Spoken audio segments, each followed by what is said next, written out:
സംസ്ഥാനത്ത് സ്വർണ്ണവിലയിൽ ഉച്ചയ്ക്ക് ശേഷം അപ്രതീക്ഷിത ട്വിസ്റ്റ്. പവന് 800 രൂപയാണ് കുറഞ്ഞത്. ഇതോടെ ഗ്രാം വില 13,400 രൂപയും പവൻ വില 1,07,200 രൂപയുമായി. ആഗോള വിപണിയിൽ സ്വർണ്ണവില ഇടിഞ്ഞതാണ് കേരളത്തിലും പ്രതിഫലിച്ചത്. വരും ദിവസങ്ങളിലും സ്വർണ്ണവില കുറയുമെന്ന് തന്നെയാണ് പ്രതീക്ഷിക്കുന്നത്.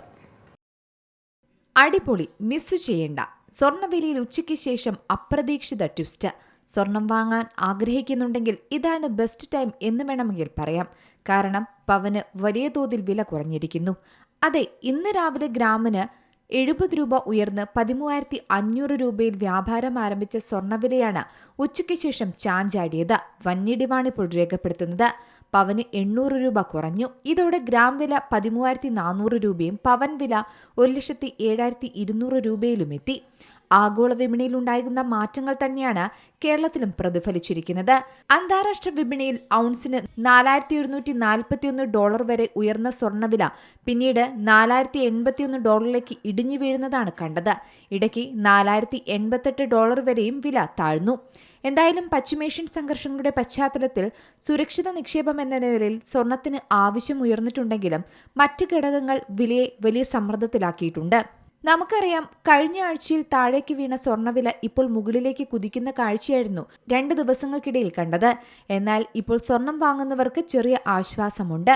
ഈ വർഷം സമാനതകളില്ലാത്ത ചാഞ്ചാട്ടമാണ് ശരിക്കും ഈ സ്വർണ്ണവിലയിൽ രേഖപ്പെടുത്തുന്നത്. വർഷത്തിന്റെ ആദ്യ 2 മാസങ്ങളിൽ സർവകാല റെക്കോർഡ് സൃഷ്ടിച്ചു. പിന്നീടുള്ള മാസങ്ങളിൽ മൂക്കുംകൊത്തി വീണു ഈ മഞ്ഞലോഹം. അതിനുശേഷം ചാഞ്ചാടാൻ തുടങ്ങി. സ്വർണ്ണവില ജൂലൈ ആദ്യവാരങ്ങളിൽ കുറയുകയും ഇപ്പോൾ വീണ്ടും തിരികെ കയറാൻ തുടങ്ങിയതും പിന്നീട് വില കുറയുന്നതുമാണ് കാണുന്നത്. വർഷത്തിന്റെ 2ാം പകുതിയിലാകട്ടെ വിപണിയെ മനസ്സിലാക്കാൻ പണപ്പെരുപ്പത്തിലെ മാറ്റങ്ങളും അവ പ്രധാന കേന്ദ്ര ബാങ്കുകളുടെ നയങ്ങളെ എങ്ങനെ സ്വാധീനിക്കുന്നുവെന്നും സൂക്ഷ്മമായി പരിശോധിക്കേണ്ടതുണ്ടെന്നും സാമ്പത്തിക വിദഗ്ധർ പറയുന്നു. വർഷത്തിന്റെ ബാക്കി ഭാഗങ്ങളിൽ സ്വർണ്ണവിലയിൽ മാറ്റമുണ്ടാകണമെങ്കിൽ വിപണിയിലെ സാഹചര്യങ്ങളിൽ പ്രകടമായ മാറ്റം ആവശ്യമാണ്. വലിയ മാറ്റം സംഭവിച്ചാൽ പഴയതുപോലെ സ്വർണ്ണവില 50,000-ലേക്കും എത്താൻ സാധ്യതയുണ്ടെന്നും ചില സാമ്പത്തിക വിദഗ്ധർ പറയുന്നുണ്ട്. എന്നാൽ നേരെ മറിച്ച് 1,00,000-ന് മുകളിൽ തന്നെ സ്വർണ്ണവില തുടരുമെന്നും ചിലർ നിരീക്ഷിക്കുന്നു. എണ്ണവിലയിലുണ്ടാകുന്ന വലിയ ഇടിവ് മാത്രം സ്വർണ്ണവില ഉയർത്താൻ പര്യാപ്തമല്ലെന്നാണ് ജൂണിലെ വിപണി നീക്കങ്ങൾ തെളിയിച്ചത്. അതിനാൽ സ്വർണ്ണവിലയിലെ സ്ഥിരമായ മുന്നേറ്റമുണ്ടാക്കാൻ US ഫെഡറൽ റിസർവിന്റെ നയനിലപാടുകളിൽ പലിശ നിരക്ക് കുറയ്ക്കുന്നതിനെ അനുകൂലിക്കുന്ന തരത്തിലുള്ള മാറ്റം വേണം. ഇതിനായി ആദ്യം വേണ്ടത് മിഡിൽ ഈസ്റ്റിലെ സംഘർഷങ്ങൾക്ക് ഒരു പരിഹാരം എന്നതാണ്. എന്നാൽ അക്കാര്യത്തിൽ ഇപ്പോഴൊന്നും തീരുമാനമാകില്ല എന്നതാണ് മറ്റൊരു കാര്യം. യുദ്ധത്തിനു മുൻപുള്ള അവസ്ഥയിലേക്ക് ഊർജ്ജ വിതരണം തിരിച്ചെത്താൻ സമയമെടുക്കുമെന്നാണ് വിദഗ്ധർ പറയുന്നത്. സമാധാനം പുനഃസ്ഥാപിക്കപ്പെടുന്നതിനൊപ്പം US-ൽ നിന്നുള്ള പണപ്പെരുപ്പ കണക്കുകൾ തുടർച്ചയായ മാസങ്ങളിൽ അനുകൂലമായി വരികയും വേണം. എന്തായാലും 2027 തുടക്കത്തിലും സ്വർണ്ണവില ഇത്തരത്തിൽ ചാഞ്ചാടി നിൽക്കുമെന്ന് തന്നെയാണ് പറയുന്നത്.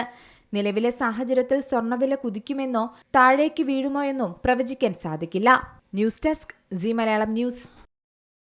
ഏറ്റവും പുതിയ വാർത്തകളും വിശേഷങ്ങളും വിരൽത്തുമ്പിലറിയാൻ സി മലയാളം ന്യൂസ് എല്ലാ ഡിജിറ്റൽ പ്ലാറ്റ്ഫോമുകളിലും ലഭ്യം.